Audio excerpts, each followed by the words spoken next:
Բարև ձեզ, Արար YouTube-յան ալիքի եթերում հայրենիք կիրակնորյա վերլուծական հաղորդաշարն է։ Ձեզ հետ եմ ես Վարդուհի Ծատուրյանը և իմ զրուցակիցն է այսօր Համերաշխություն կուսակցության նախագահ Սարգիս Ավետիսյանը։ Բարև ձեզ, պարոն Ավետիսյան։ Պարոն Ավետիսյան, մենք տեսնում ենք տարին նոր է սկսվում, սակայն նոր տարվա այդ տոներին, նաև Սուրբ Ծննդյան օրը մենք տեսնում ենք մի գործընթաց, որը շարունակաբար եկեղեցու դեմ է կարծես թե։ Ես ուզում եմ հարց ուղղել ձեզ, սա եկեղեցու դեմ է, թե ամենայն հայոց կաթողիկոսի դեմ է այս գործընթացը, երբ տեսնում ենք ստորագրահավաք արքեպիսկոպոսների, եպիսկոպոսների եւ բարենորոգման, չգիտեմ, ինչպես ուզում եք այն անվանեք, այս գործընթացը ի վերջո ինչ է։ Գիտեք, տարին նոր է սկսում եւ այս առաջի 15 օրը կամ 12 օրը մեր համար եւ աշխարհի համար տխուր լուրերով են ամփոփված եւ տեսեք եւ ամբողջ աշխարհում սկսեցին ինչ-որ գործողություններ։ Կարծես թե այս նոր տարին սկսվեց պատերազմով եւ գնալով ծայրը չի երևում, ավելի խորանալու են այս խնդիրները։ Անհանգիստ է մեր հարևան Իրանը, մեզ բարեկամ երկիր, անհանգիստ է նաև մյուս հարևան երկրում Թուրքիայում, եւ Աստված գիտի, թե դեռ որտեղ պիտի անհանգիստ լինի, եւ այս ամենը մեր շրջապատում է, ինչպես նաև գիտենք, որ ռուս-ուկրաինական պատերազմը շարունակվում է եւ ոնց որ թե ծայրը չի երևում։ Այս իրավիճակում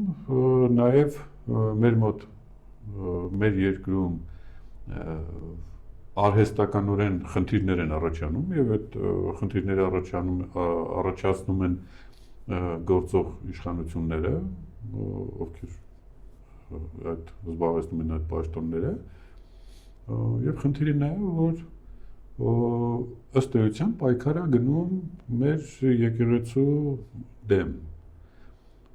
Որքան էլ որ որոշ մարդիկ այդ մասին խոսեն, որ եկեղեցու դեմ չի, շատ ուղղակի եկեղեցու դեմ է։ Օգտագործելով վեհափառի անձը, վեհափառի միջոցով եկեղեցու դեմ է պայքարը։ Այլապես ոնց կարելի է հասկանալ այդ տրամաբանությունը, որ իբր թե վեհափառին ենք փոխում եւ ումով եք փոխում նախ։ Շատ պարզ է, չէ՞, ցանկացած բան, երբ որ ուզում ես փոխես, պետքա գոնե դրանից լավ բան առաջարկես, որ մարդիկ տեսնեն եւ հասկանան, ասեն դե այլ իսկապես ասենք սա ավելի լավն է, քան նա։ Եթե նույնիսկ փոխելու հնարավորություն լինի եւ գնաս փոխելու։ Այս ամբողջ գործընթացը ծայրից ծայր հակասական գործունեություն է եւ գործողություններ են եւ ամեն դեպքում շատ ավելի վատ է լինելու այն ինչ որ մենք հիմա ունենք եւ ովքեր են դա անում։ Այն իշխանությունները, որոնք ինչի ձեռք են տվել, ոչնչացրել են, փչացրել են, կործանել են, հիմա հասել են եկեղեցուն եւ փորձում են վեհափառին գահընկեց անել, փոխել եւ լավ նպատակը ո՞րն է։ Նպատակը, եթե տենց պարզ ուղղակի նայենք, նպատակը նա, որ իրեն ենթակա ինչ որ մեկին նշանակեն, որի վրա ունենան կամպրոմատներ եւ ամեն պահի կարողանան օգտագործել իրենց նպատակների համար, որպեսզի ազգային որևէ բան այլևս հայ ժողովրդի մեջ չաշխատի, հայ ազգի մեջ չաշխատի եւ իրանք իրականացնեն այն ծրագրերը, ինչ որ իրանք ուզում են։ Տեսեք ինչ է, հիմա ամենայն հայոց կաթողիկոսը դա բոլոր հայերի կաթողիկոսն է, աշխարհի բոլոր հայերի։ Այսինքն ինքը համազգային կառույց է, հիմա այդ համազգային կառույցի ինչ որ մի հատ հատված թեկուզ եւ իշխանություն փորձում է այդ մարդուն փոխի առանց հաշվի առնելու ամբողջ ազգի կարծիքը։ Իսկ որպեսզի այդ կարծիքի վրա ազդեն, իրանք հայտարարում են, որ ժամանակի ընթացքում մենք կաշխատենք, որպեսզի կարծիքը փոխվի։ Հիմա եթե մոտավորապես 99%-ը վեհապարի կողմն են, 1%-ը իրանց կողմն են, հիմա իրանք դրա վրա աշխատում են, իսկ դրա վրա աշխատել ինչ է նշանակում։ Նշանակում է ազգը պառակտել։ Լավագույն դեպքում ենթադրենք ստանում եք, որ 50%, այսինքն ազգի 50%-ը կողմ առնում ձեզ, հոգևորականների 50%-ը, որը աբսուրդ է, նույնիսկ ես չեմ կարողանում այդ պատկերացնել անգամ ոնց կարա տենց լինի, ենթադրենք դա այդպես առնում։ Ասենք փոխում եք կաթողիկոսին։ Բայց այդ ժանգոտած ուղերներով չեք մտածում, որ այն մնացած 50%-ը ինչ է անելու, որը չի ուզ, այսինքն ստացվում է դուք էլի մի ազգի մի կեսը մի կողմում եք թողում, այն մի կեսը բերում եք ձեր կողմը։ Այսինքն դուք ձեր ձեռքով պառակտում եք ազգը, հետո խոսում եք պառակտման մասին։ Բնականաբար մարդիկ դա տեսնում են եւ փառք Աստծո եւ վեհապար հայրապետը իր տեղում ամուր մնում է, իր գործունեությունը ամեն դեպքում հոգեհարազատ հայ առաքելական եկեղեցուն անհատական ինչ-որ անդրադարձեր ես չեմ ուզում ունենալ, հոգևորականները նրա համար են, որ ծառայեն հայ առաքելական եկեղեցուն, ոչ թե ծառայեն սա հոգևորականների նկատմամբ արդյոք ճնշում չեք դիտարկում եւ երկրի ղեկավարը իր բարձրագույն դիրքից ողջունում է այն քահանաներին, ովքեր միանում են իր բարեգնորոգման, չգիտեմ, ինչպես կկոչեք այդ օրակարգին, որովհետև սա արդեն ստացվում է, որ ճնշում է կարծես թե գործադրվում եւ բարձր հովանով տակ են անցնում այն մարդիկ, ովքեր հետևում են այդ գաղափարին, ովքեր ոչ մնում են այն կողմ։ Ստացվում է, որ եկեղեցին ճեղքում ունեցավ։ Իհարկե, տեսեք, կոնկրետ լծակներով ճնշում են հոգևորականներին։ Սա ուղղակի ճնշում է։ Սա ամենակարևորը նաև սահմանադրության խախտում է։ Այսինքն ինչ է սահմանադրությունը։ Սահմանադրությունը մայր օրենքն է, որով առաջնորդվում են պետությունները եւ այդ սահմանադրության օրենքներով ընտրվում են երկիրը կառավարողները եւ որոշակի հատված ընտրությունների միջոցով ընտրված իշխանությունը կառավարում է երկիրը, ենթարկվելով այդ սահմանադրությանը։ Հենց այդ սահմանադրության մեջ գրած է, որ եկեղեցին պետությունից անջատ է եւ գործում է անջատ։ Հիմա ինչ է ստացվում։ Պետությունը այդ սահմանադրությունը խախտում է եւ որոշում է, որ ինքը պետք է միջամտի եկեղեցու գործերին։ Ոչ միայն եկեղեցու գործերին միջամտել, այլ նաեւ եկեղեցականների անձնական գործերին միջամտել, որը կրկնակի, եռակի, քառակի սահմանադրական խախտումներ է։ Մի շարք հոդվածներ է խախտվում։ Այդ սահմանադրական դատարանի անդամները ես չգիտեմ ինչ են մտածում, բայց որ սահմանադրությունը խախտվում է, ընդ որում դա ոչ միայն բառերով արտահայտվում, այլ նաև թուղթ ու գրիչով, օրենքով։ Երբ որ երկրի պետական իշխանությունը եւ վարչապետի աթոռը զբաղեցնող անձը հրավիրում է եկեղեցական կարգը խախտած մարդկանց, հավաքում է իր մոտ եւ ինչ որ թուղթ է ստորագրել տալիս, ընդ որում դնում է նաեւ իր ստորագրությունը, վարչապետի ստորագրությունը, այսինքն ինքը ուղղակի մասնակցություն է ունենում եկեղեցու միջամտություն է ունենում եկեղեցու գործերին։ Եվ հետո հայտարարում են, որ եկեղեցին քաղաքականությունից դուրս է։ Այն պահին, երբ որ վարչապետը ստորագրում է թուղթ հոգևորականների հետ, դա նշանակում է, որ եկեղեցին դուք ներքաշում եք քաղաքական process-ների մեջ, որովհետև վարչապետի աթոռը քաղաքական post է, եւ դուք քաղաքականության արդյունքում, քաղաքական կուսակցության արդյունքում ընտրությունների միջոցով եկել եք իշխանության։ Եվ եթե դուք թուղթ եք ստորագրում քաղաքական process-ի, նշանակում է դուք մասնակից եք դրան։ Դուք կարող եք ինչ-որ մտքեր արտահայտել, հոգևորականները թող իրանք որոշեին, ինչ-որ կոչեր կարող եք անել կամ կարծիքներ ասել, բայց դուք միջամտում եք այդ գործողությանը։ Ես հասկանում եմ ինչ եք տենց անում, որովհետև հասկանում եք, որ չի ստացվում։ Հիմա ճնշումներ եք գործադրում, որը շատ վատ է։ Եվ դա ոչ մի լավ բանի չի բերելու, նորից եմ ասում, ազգը պառակտվելու է, ինչ կապ ունի այս մասնա, թե այն մասնա, եթե դուք ազգը պառակտում եք, հետևաբար պառակտում եք եկեղեցին, եկեղեցին թուլացնում եք եւ պառակտված եկեղեցուն որևէ մեկը այլևս աշխարհում բանի տեղ չի դնի։ Պարոն Ավետիսյան, ես ավելի մի վտանգավոր հայացք եմ ուզում մենք գցենք միասին եկեղեցու ներսում խմորումներին, արդյոք սա հոգևորականների միջև ճեղքում չէր եւ ինչու այս ճեղքումը հոգևորականների միջև տեղի ունեցավ, ինչու իրենց առաջնորդին կարծես թե լքում են կամ տեղափոխվում են, սա եկեղեցու ներսում ճեղքում բերեց ի վերջո։ Նպատակը որն էր եկեղեցին կազմալուծել հենց ներսից։ Նայեք, այնպես չի որ եկեղեցին զերծ էր այդ ամեն ինչից։ Եկեղեցում կան բազմաթիվ հոգևորականներ, որոնք ինչ-որ հարցերում տարաձայնություններ ունեն։ Ի վերջո եկեղեցին ինքը կառույց է, որը աշխարհասփյուր կառույց է եւ աշխարհի տարբեր երկրներում ունենք եկեղեցիներ, որտեղ նշանակում են հոգևորական կյանքը վարողներ, սրբազաններ, բան եւ այլը, հետեւաբար դա նշանակում է, որ ինչ-որ շահեր են առաջանում, բայց երբ որ գերակայողը նայա, որ կապ չունի դու որտեղ ես ծառայում, դու ծառայում ես Աստծուն եւ ծառայում ես ազգին, հայ առաքելական եկեղեցուն, այդ ժամանակ հանգիստ մնում ես եւ քո մեջ այդ չար մտքերը անցնում են երկրորդ պլան, բայց երբ որ մեկը կողքից հրահրում է եւ քեզ ասում է, որ գիտես դու ավելի արժանի ես, դու ավելի լավն ես, քեզ չեն գնահատում բան եւ այլ, այսինքն ըստեյության սատանայություն ես անում եւ գայթակղում ես, այդ մարդիկ սկսում են ինչ-որ գործողությունների գնալ։ Ի վերջո Քրիստոսի կողք աշակերտներից որոշները դավաճանեցին, չէ՞։ Հուդայից բռնած, մյուսից դուրս եկած, այսինքն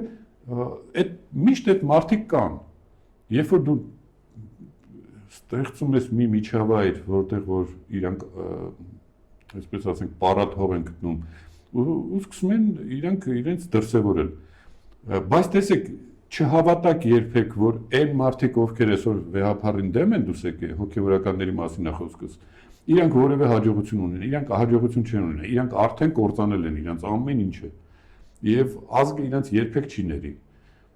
Ոչ ոք իրար չի հավատում, ոչ ոք։ Առավել եւս, որ շատերին ուղղակի ճանաչում են ու գիտեն, որ իրանք ավելի վատն են, քան վեհափառը։ Հետևաբար սա չստացվող բան է եւ մի քանի հոգի այնտեղ ավելանում են կամ ինչ-որ գտնում են, համոզում են, բերում են այս կողմ բան եւ այլը, իրանք դե վստահ են, չէ, ասում են, որ անպայման փոխելու են, փորձում են բերեն իրանք կողմը, բայց տեսեք, բազմաթիվ հոգեվորականներ էլ հայտարարում են, որ իրանք վեհափառի կողքն են։ Ինձ գիտեք ինչն է մտահոգում եւ մեր քաղաքական ուժին ինչն է մտահոգում։ Այն չի, որ ով կողքը անցավ, ով մնաց, ով չմնաց, ում հանին ու դրին։ Մեզ մտահոգում է, որ արդյունքում եկեղեցին պառակտվում է եւ եկեղեցին թուլանում է, հայ առաքելական եկեղեցու հիմքերը թուլանում են։ Եվ սա շատ վտանգավոր է մեր համար։ Մեր թշնամիները դա են ուզում։ Շատ բարձ ասված է, չէ՞, Փաշիզադեն, այնպես մեզ հակառակորդ երկրները, որոնք մեզ դեմ են, իրանք լավ գիտեն, որ եկեղեցին միակ կայուն հիմնավոր բանն է, ուժն է, որը միասնությունը պահում է։ Մենք պետականությունը կորցրել ենք, բայց եկեղեցին մեզ պահել է։ Եկեղեցու շուրջ ամեն ինչ կատարվել եւ կարողացել ենք մնալ։ Հիմա իրանք եկեղեցին են քանդում, իրանք հասկանում են, որ պետականությունը կարան ոչնչացնեն, բայց եկեղեցին քանի կա, այդ դժվար է։ Հիմա եկեղեցին են մասնատումից հետո արդեն հեշտ է ոչնչացնել, դա են անում եւ բոլորին այդ մեր ճշնամի ուժերին դա ձեռք է տալի։ Իսկ դա անում են մեր ձեռքով։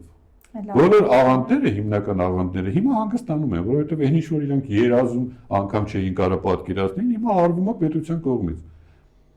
Լավ, ինչ անի ժողովուրդը այս բարակայում եկեղեցու կողքին լինելով ինչպես կարող է սատար կանգնել ի վերջո, որպեսզի այս գործընթացը կոնե թե կանգ ունենա, թեև շատ կասկածելի է, որովհետև երկրի ղեկավարը հստակ ասում է, որ օրակարգ ունեն եւ այդ օրակարգով գնում են։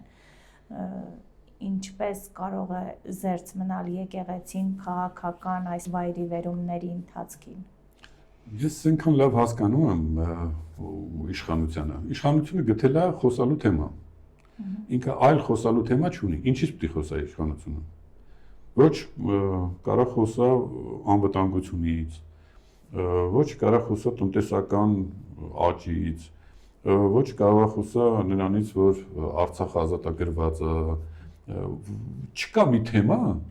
որով իրենք կարող են խոսել հասարակության հետ։ Որտեղ գնան ժողովրդի հետ, իրական ժողովրդի հետ, ոչ թե բերված մարդկանցով,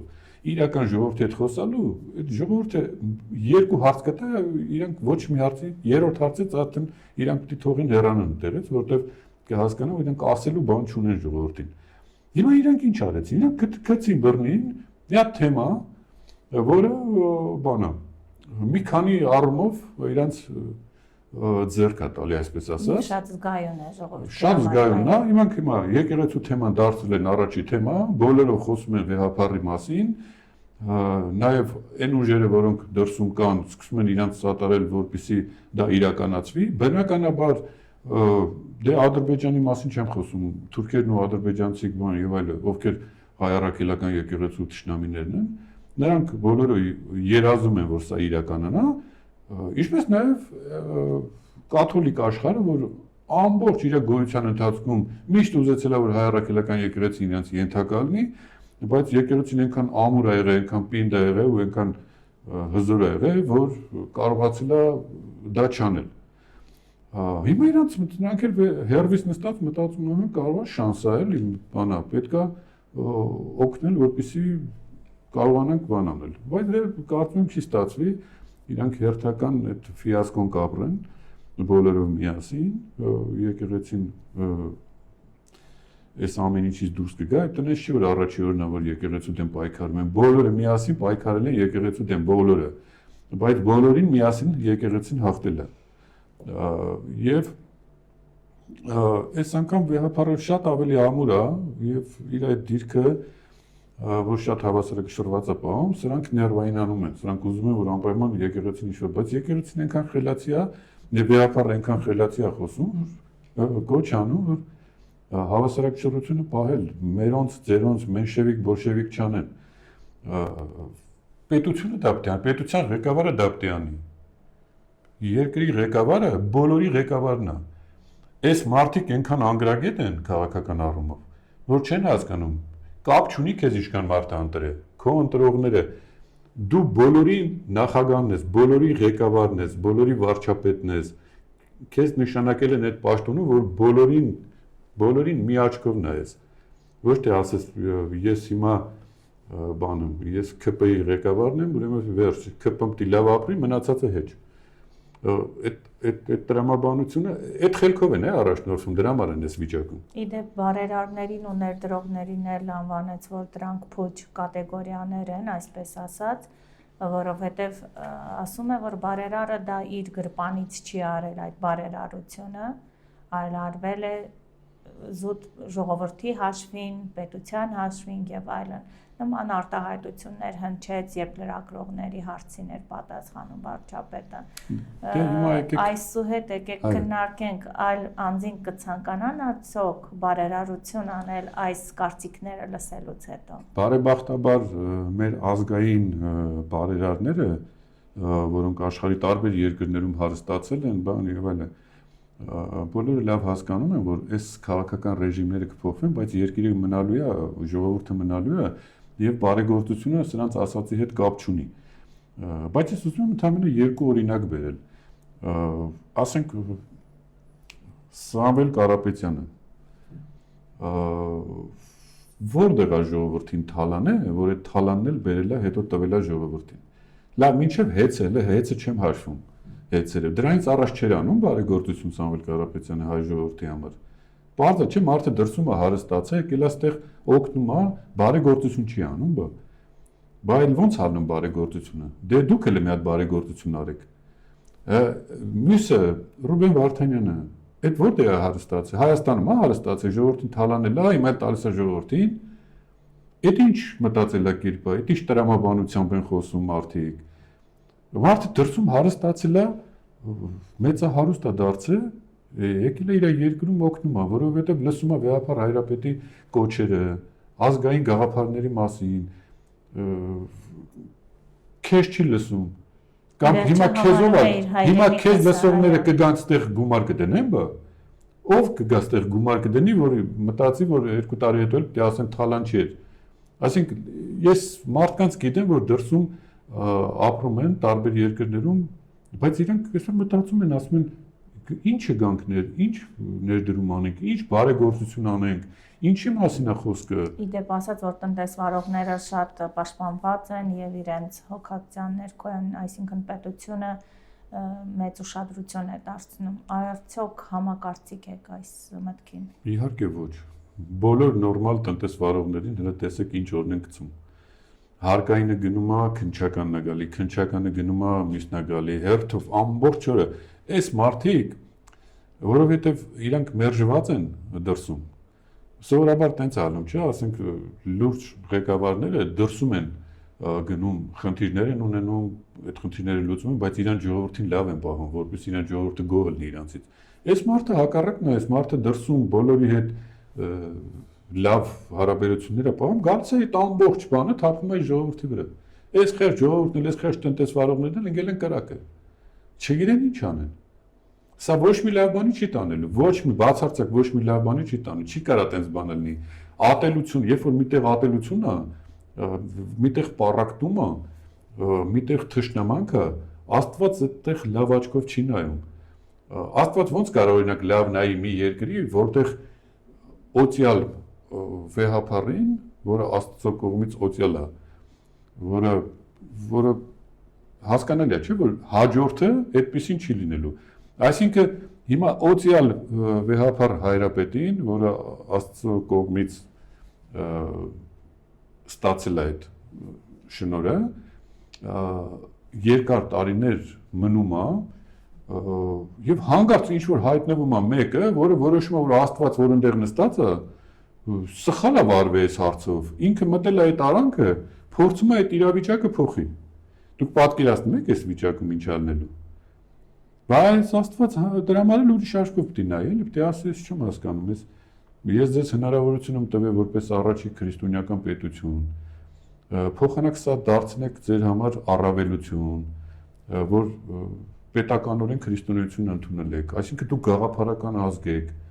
դուք գաղափարախոսություն եք դարձրել մարդասիրությունը, աստվածասիրությունը դարձրել եք գաղափարախոսություն ու տարածել եք աշխարհում եք, դուք ես հզոր ազգն եք, ես ինչ եք անում դուք։ Ես հիմա մտել եք իմ գործերն եք խառնում իրար, հա, ուրեմն ես չգիտեմ Վեհապար Հայրապետը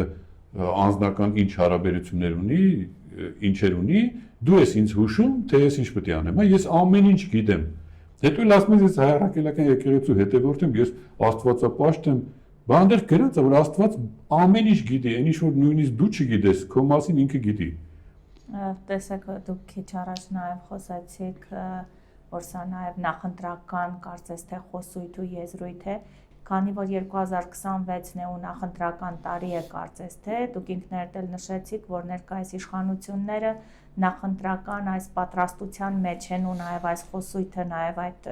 կոնտեքստի մեջ է կարելի է դիտարկել։ Տեսնում ենք նաև նոր կուսակցություններ, որոնք ստեղծվում են,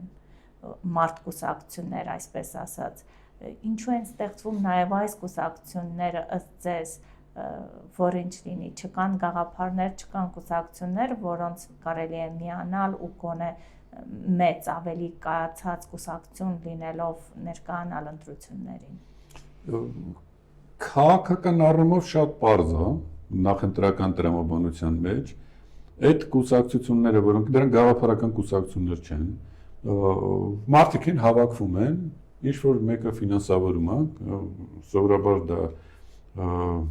լինում են մարդիկ, ովքեր իշխանամերձ են, այդ կուսակցությունները ստեղծում են, ըստ էության կրկնում են բոլոր այն մտքերը, որոնք արտահայտում են մյուս կուսակցությունները, բայց խնդիրը նա է, որ քաղաքական ինչ-որ միավորներ են, որոնք մասնակցեն ընտրություններին, ու մասնատման process-ը ապահովեն, որպեսզի այդ ձայները 1% կամ 0.1% դրանք այդ կարգի թվեր են։ Բոլորը միասին 1% չեն հավաքելու, եւ այդ ձայները ըստ էության փոշիացնեն, որպեսզի միասնական ինչ-որ բան չլինի։ Դա էլ է տեխնոլոգիա, եւ այդ ինչ որ խոսում են, եթե ուշադիր լսեք, թե ինչ են խոսում այդ նոր, այսպես ասած, fake կուսակցապետերը, ես սովորաբար սովորություն չունեմ քննադատելու, բայց այս փուլում, երբ որ ազգային ազգի գոյատևման խնդիրն է դրված, ստեղծել կուսակցություն ու ոչինչ չասող, պարզապես ընտրությունների մեջ մտնել, ոտի տակ ընկնել, խանգարել, կարծում եմ ճիշտ չի եւ ճիշտ կլինի, որ դա չանեն կամ միանան, որովհետեւ ինձ հետաքրքիր բաներ կա, երբ որ նայում ես, ասենք, նոր առաջի քայլերն անում քաղաքականության մեջ, բայց այնքան մեծամտություն կա, որ մտածում եմ, որ ինքը փրկողն է երկրի եւ այն երկար տարիներ փորձ ունեցող մարդիկ ուղղակի իրանց խանգարում են եւ իրանք չեն ուզում, որ դրանք մասնակցեն, ուզում են իրանք մնան, բան եւ այլն։ Սա էլ մասնատման process է, այսինքն քաղաքական իմաստով արդեն մասնատման, հոգեվորը մասնատեցինք, հիմա քաղաքական իմաստով դեմընտրությունները նախընտրական process-ի մեջ մասնատում է պետք։ Ոչ միասնություն, այլ մասնատում։ Դրա համար պետք է այն քաղաքական ուժերը, որոնք լավ հասկանում են ինչի համար է սա արվում, պետք է գնան հակառակ ուղղությամբ եւ սա է լինելու Հայաստանի փրկությունը։ Տնտեսության մասին խոսելով քաղաքական process-ների վրա շատ դժվար է ազդել։ Պետք է տալ քաղաքական լուծումներ։ Հասկանալի է, որ տնտեսությունը կարևոր է, բայց եթե չկա քաղաքականություն, տնտեսությունը չի կարող աշխատել, տնտեսական մտքերը չեն կարող աշխատել եւ ճիշտ քաղաքականության հետևից գալիս է ճիշտ տնտեսությունը։ Սխալ քաղաքականության հետևից ճիշտ տնտեսություն չի կարող գալ։ Դա ակնհայտ փաստ է եւ կարծում եմ, որ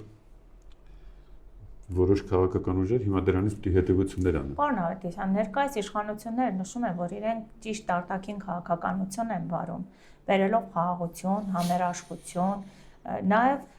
վերջերս տեղի ունենում Հայաստան, Ադրբեջան, Հայաստանի եւ Ադրբեջանի միջև առևտրային հարաբերություններ են ձևավորվում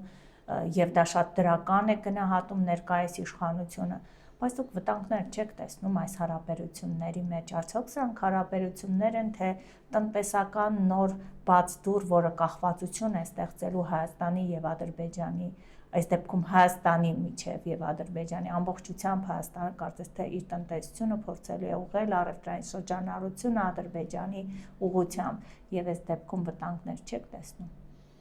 Բնականաբար դա շատ վտանգավոր է, կախվածությունը մի երկրից եւ ընդ որում այդ երկիրը քեզ ճշնամի երկիր է եղել ու ամբողջովին հարաբերությունները փչացնել են բարեկամ երկրների հետ, որքան էլ որ ասում են դեռ չենք անում բան, դա այդպես չի եւ ընկնել հիմա թուրքերի ձեռքը։ Նայեք, թուրքերը մի հատ այսպիսի հատկություն ունեն։ Իրանք առևտրի մեջ դա լավ օգտագործում են։ Օրինակ ոնց են անում։ Երբ որ գնում ես առևտուր անելու,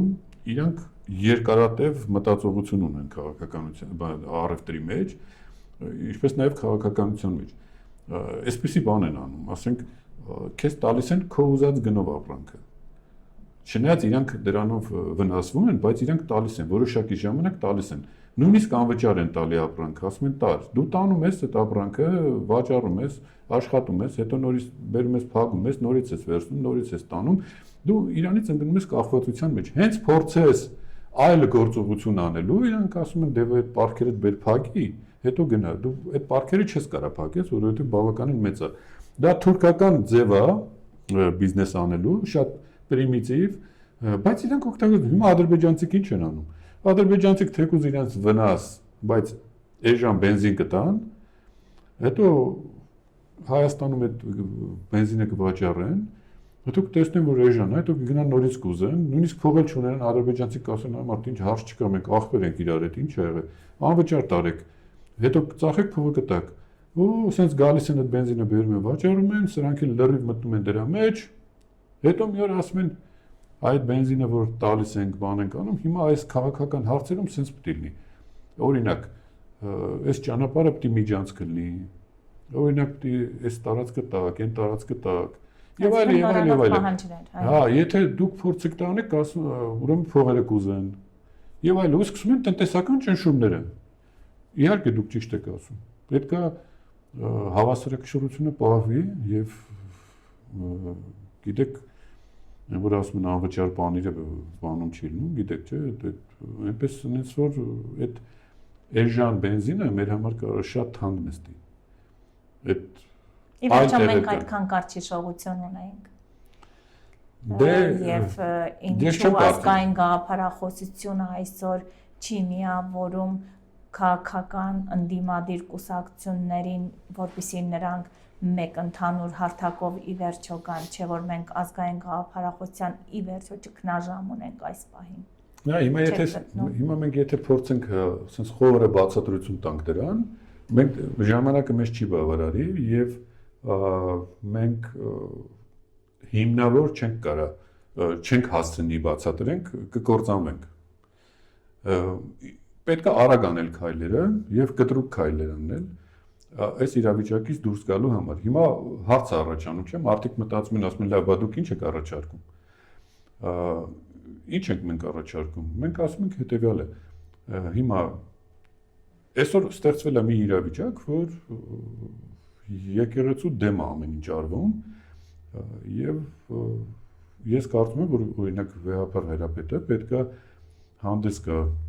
կոնդակով եւ ասի հետեւյալը. կոչ է անում բոլոր քաղաքական ուժերին, այդ թվում նաեւ իշխանական, բոլոր քաղաքական ուժերին հրավիրում է մի օր Էջմիածին, ասում է ես չեմ ուզում քաղաքականության մեջ մտնեմ, բայց դուք ստիպում եք, որ ես որոշակի քայլեր անեմ, որպեսզի դուք քաղաքականության մեջ մտնեք, դուք քաղաքական ուժերը։ Հիմա հավաքվեք Էջմիածնում, ընդ որում բոլորին, բոլոր քաղաքական ուժերը, ովքեր ցանկություն ունեն, որովհետև կան շատ ուժեր, որոնք չեն ուզի գան։ Բայց կոչս նաև որ բոլորը գան։ Հավաքվենք բոլորը միասին։ Այդ վեհապարը ուղղակի օրհնի այդ ամեն ինչը, ինքը դուրս գա։ Քաղաքական ուժերը միասին քննարկեն երկիր այս ծանր վիճակից հանելու մասին փաստաթուղթ ընդունեն։ Այսինքն բոլորը միասին քննարկեն եւ բոլորը աշխատեն մի ուղղությամբ երկիր այս վիճակից հանելու։ Ստոպ տալ վեհապար եւ իշխանության այս կռվին, այս պարակմանը ստոպ տվեք 5 տարով, 2 տարով, 3 տարով, մինչեւ այս վիճակից մենք դուրս գանք։ Եթե դուք իրականում ուզում եք, որ հայ ժողովրդին ծառայեք ու ազգին ծառայեք, լավ բան անեք, ուրեմն ստոպը քաշեք, կանգ առեք, ասեք, որ վերջ, պրոբլեմը կա, ես ընդունում եմ, որ պրոբլեմ կա, բայց փակում ենք պրոբլեմը, 5 տարի հետո բացում ենք կամ 3 տարի հետո ենք բացում։ Թողեք այս վիճակը, այսինքն գնացեք իրական համերաշխության, մենք նստենք, որոշենք ինչ ենք անում, ոնց ենք այս վիճակից երկիրը հանում։ Իսկ որ կարողանանք միասնաբար դա անել, ես վստահ եմ, մենք միասնաբար ունենք այդ ռեսուրսը, պարակտված չունենք դա։ Երաշխավորված կործանում է պարակտումը, երաշխավորված։ Կարելի է մի գրամ չկասկածել, ովքեր ազգը պարակտում են, իմացեք հայ ժողովրդի թիվ 1 թշնամիները դրանք են, թուրքերը չեն։ Նրանք, ովքեր հայի ազգանունով հայ ժողովրդին պարակտում են, հանում են իրար դեմ։ Անընդունելի է իրար դեմ հանելը։ Մենք մի ազգ ենք, մի տեսակ ենք, մի ցեղ ենք։ Հասկանալի է, որ ուրիշ երկրներում տարբեր ազգեր կան, հեշտ է իրար դեմ հանել։ Բա մենք, որ մի ազգ ենք, մենք հայ ենք, մի կրոն ունենք, հայ առաքելական եկեղեցին է մեր։ Ու այս ամեն ինչի մեջ, որ մեզ պարակտում են, դուք պատկերացնում եք ինչ ուժեր են աշխատում, որ մի ազգը, մի կրոնը, մի ուղղվածությունը, այս միասնականությունը փորձում են պարակտել ու հանգարտ որ ստացվի։ Աստված չանի իհարկե, դուք պատկերացնում եք ինչ ուժեր են աշխատում սրա վրա։ Ես ուզում եմ ասել, որ երբ որ հավաքվեն բոլոր քաղաքական ուժերը, միանգամից մի քանի հարցերի կտրուկ պատասխանները կտրվի ու այնքան արագ կբացվեն ճանապարհները, Աստծո կամոք նաև, Աստված որ տեսավ Էջմիածնում հավաքվում են քաղաքական ուժերը, ինքը կտա նաև այն ճանապարհները, այն հնարավորությունը, որ դրանք լուծվեն ու շատ արագ լուծվեն։ Իսկ եթե տեսնում եմ, որ սատանայություն, մայմունություն են անում քաղաքական ուժերը, բնականաբար ոչ մի լավ բան չի ստացվել։ Բարի, պարոն Արտիսյան, մեր ժամանակը սպառվեց, հուսամ հաջորդ հաղորդմանը կխոսենք նաև լուծումների մասին ու քայլերի մասին։ Արդյոք ինչ քայլեր է ձեռնարկում նաև Համերաշխություն կուսակցությունը այս գործընթացներում։ Իսկ դուք հարգելի հետևորդներ, հետևեք մեզ, մնացեք խաղաղությամբ, Աստված ձեզ պահապան, գիտենալով մեր ուժը մեր միասնության մեջ է։